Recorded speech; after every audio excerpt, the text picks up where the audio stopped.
Praise the lord. Christmas గురించి మనం నేర్చుకుంటా ఉన్నాము. మార్కు సువార్త 2వ అధ్యాయం 17వ వచనం.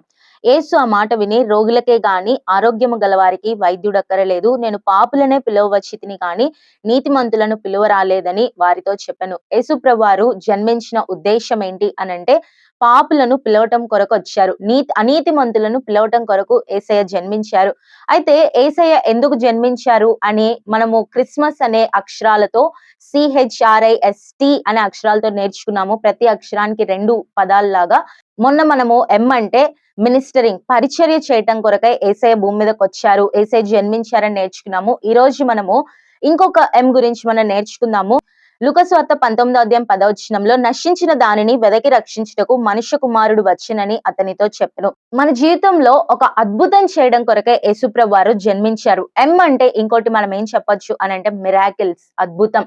అద్భుతాలు చేయడానికి యేసుప్రభు వారు జన్మించారు. అయితే మన జీవితంలో చాలా సార్లు అద్భుతం జరగదు. మనం అనుకున్నది మిరాకిల్స్ అనేవి మన జీవితంలో జరగవు. అందరి జీవితాల్లో జరుగుతూ ఉంటాయి. మా జీవితంలో ఎందుకు జరగవు?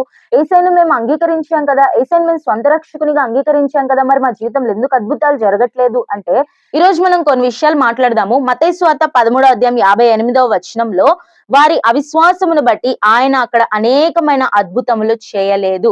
యేసుప్రభు వారు జన్మించిన తరువాత ఆయన ఆయా ప్రాంతాలకు వెళ్లి అద్భుతాలు చేస్తూ ఉన్నప్పుడు అక్కడ వారి అవిశ్వాసాన్ని బట్టి ఆయన అనేకమైన అద్భుతాలు చేయలేకపోతూ వచ్చారంట. యేసుప్రభు వారు ఎందుకు మన జీవితంలో అద్భుతాలు చేయట్లేదు అనంటే మన జీవితంలో విశ్వాసం లేదు. యేసయ్య పట్ల మనకు విశ్వాసం లేదు. యేసయ్య ఈ పని చేస్తాడా, ఈ పని చేయగలడా అని చాలా సార్లు మనము అనుకుంటాం, కానీ యేసయ్య ఈ పని చేస్తాడు అని మనము నమ్మలేకపోతూ ఉంటాం. మన అవిశ్వాసాన్ని బట్టి మన జీవితంలో అద్భుతాలు జరగవు. ఈరోజు 3 విషయాలు నేర్చుకుందాము. మొదటిగా రోమీయులకు రాసిన పత్రిక 10వ అధ్యాయం 17వ వచనంలో, కాగా వినుట వలన విశ్వాసం కలుగును, వినుట క్రీస్తును గూర్చిన మాట వలన కలుగును. ఎలా మనకి విశ్వాసం వస్తుంది అనంటే వినుట వలన విశ్వాసం కలుగుతుంది. క్రీస్తుని గూర్చిన విషయాలను, క్రీస్తుని గూర్చిన మాటలను వినడం ద్వారా మన జీవితంలో విశ్వాసం వస్తుంది. ఎప్పుడైతే మన జీవితంలో మనకు విశ్వాసం ఉంటుందో మన జీవితంలో అద్భుతాలు జరుగుతాయి. దేవుని వాక్యాన్ని వినాలి. చాలా సార్లు మనము దేవుని వాక్యం వినకుండా కల్పనా కథలు వినడానికి మనము ఇష్టపడుతూ ఉంటాం. వేరే కథలు, బయట కథలు వినడానికి ఎక్కువ మక్కువ చూపుతూ ఉంటాం, కానీ దేవుని వాక్యాన్ని వినడం కొరకే మనం ఇష్టపడం. దేవుని వాక్యం చెప్తూ ఉంటే చాలా మంది వినడానికి ఇష్టపడరు. కాబట్టి ఎప్పుడైతే మన జీవితంలో విన్నప్పుడు విశ్వాసం కలుగుతుంది. పరిశుద్ధమైన గ్రంథంలో అనేకమైన సంఘటనలు దేవుడు పొందుపరిచాడు. ఎందుకంటే అవి మనం విన్నప్పుడు, అవి మనం తెలుసుకున్నప్పుడు ఇశ్రాయేలీల జీవితంలో, తర్వాత అనేకమైన ప్రవక్తల జీవితంలో, దేవుని ప్రజల జీవితంలో, దైవ సేవకుల జీవితాల్లో, రాజుల జీవితాల్లో, బైబిల్లో ఉంచబడిన వీరందరి జీవితాల్లో ఎప్పుడైతే మనం వారి జీవితంల గురించి వింటామో, దేవుని గురించి వింటామో, ఆయన చేసిన అద్భుత ఆశ్చర్య కార్యముల గురించి మనం వింటామో, మన జీవితంలో విశ్వాసం ఉంటది, మన హృదయంలో విశ్వాసం ఉంటది.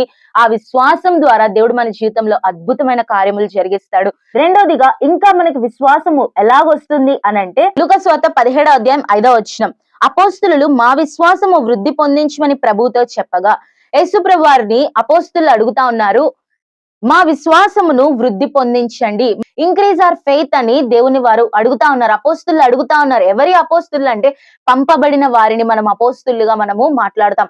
కాబట్టి దేవుని అడగాలి, దేవుని దగ్గర నుంచి మనం పొందుకోవాలి, దేవుని దగ్గర మనము మన విన్నపాన్ని దేవునికి పెట్టాలి. దేవుని అడిగినప్పుడు మన జీవితంలో విశ్వాసము వృద్ధి చెందుతూ ఉంటది. మన జీవితంలో విశ్వాసం ఉంటది. ఎప్పుడైతే మన మొదటి కాన్సెప్ట్, ఎప్పుడైతే మన జీవితంలో విశ్వాసం ఉంటుందో మన జీవితంలో అద్భుతాలు జరుగుతాయి.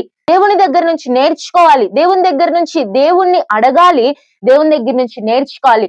రెండోదిగా వారు ఏం అడుగుతా ఉన్నారు? వృద్ధి పొందించమని ప్రభువుతో చెప్తా ఉన్నారు. అంటే వారు అడుగుతా ఉన్నారు, మాకు నేర్పించు ప్రభువా, ఎలాగూ మా విశ్వాసాన్ని మేము వృద్ధిలోకి తెచ్చుకోవాలి, మాకు నేర్పించి అని అడుగుతా ఉన్నారు. రెండోదిగా బై లెర్నింగ్. ఎక్కడి నుంచి తెలుసుకోవాలి, ఎవరి దగ్గర నుంచి తెలుసుకోవాలి అని అంటే దేవుని దగ్గర నుంచి తెలుసుకోవాలి. యేసుక్రీస్తు ప్రభువారి దగ్గర నుంచి ఎలాగూ విశ్వాసం పొందుకోవాలో మనం నేర్చుకోవాలి. ఆయన మనకు మాదిరి చూపిస్తూ వచ్చాడు.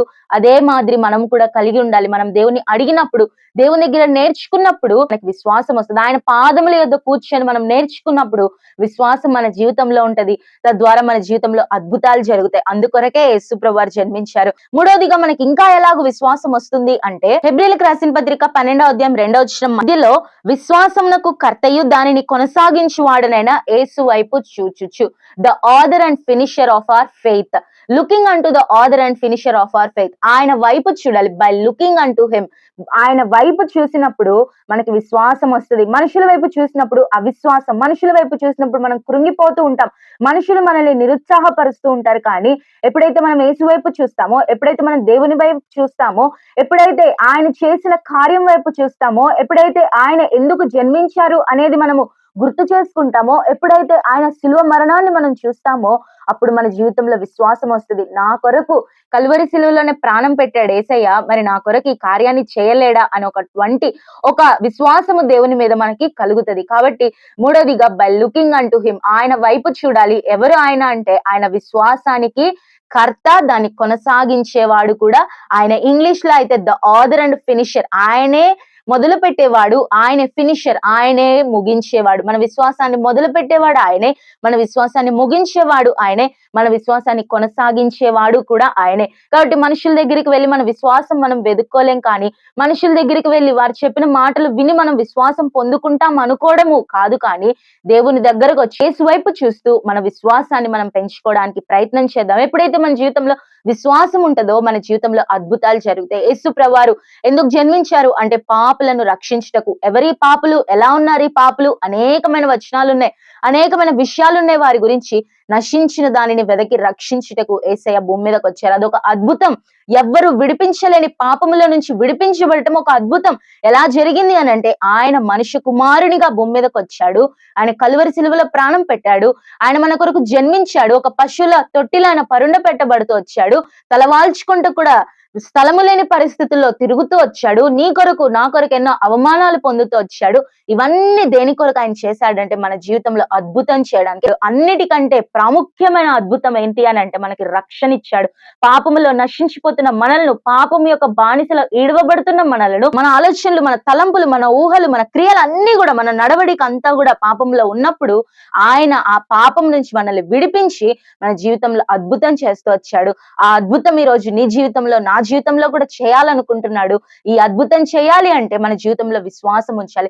యేసు ప్రభువారి యందు యేసయ్య నా పాపములు క్షమించాడు అని విశ్వాసం ఉంచితే చాలు, నీ నోటితో ఒప్పుకొని నీ హృదయం యందు విశ్వాసం ఉంచితే చాలు, నువ్వు రక్షింపబడతావు. సర్వ మానవాళి కొరకు చేసిన శ్రేష్టమైన అద్భుతం ఏంటి అని అంటే రక్షణ అనుగ్రహించటం, రక్షణ ఇవ్వడం. కాబట్టి ఇంకా ఒకవేళ నీ జీవితంలో రక్షణ లేకపోతే, ఇంకా నువ్వు యేసయ్యని నీ స్వంత రక్షకునిగా అంగీకరించకపోతే, ఇంకా నువ్వు పాపంలోనే ఉంటే యేసయ్య దగ్గరకు వచ్చి యేసయ్య నా ప్రతి పాపంను క్షమించండి అని అడిగితే చాలు, ఆయన నీకు విశ్వాసం ఇస్తాడు, ఆయన నీకు రక్షణ ఇస్తాడు.